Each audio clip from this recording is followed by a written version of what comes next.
Mercoledì 10 giugno, Santa Diana. È il 161esimo giorno dall'inizio dell'anno, ne mancano 204 al termine. Il sole sorge alle 5:23 e tramonta alle 21:01. La luna si leva all'1:45 e tramonta alle 14:02.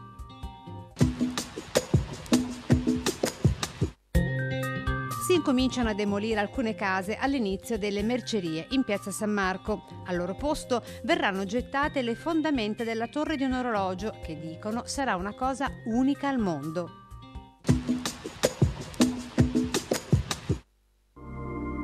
Le previsioni per domani: cielo in prevalenza sereno o poco nuvoloso, a tratti parzialmente nuvoloso nel pomeriggio su rilievi e zone limitrofe. Precipitazioni: su pianure e prealpi assenti, sulle Dolomiti probabilità bassa, in prevalenza assenti, nel pomeriggio possibile qualche rovescio temporale.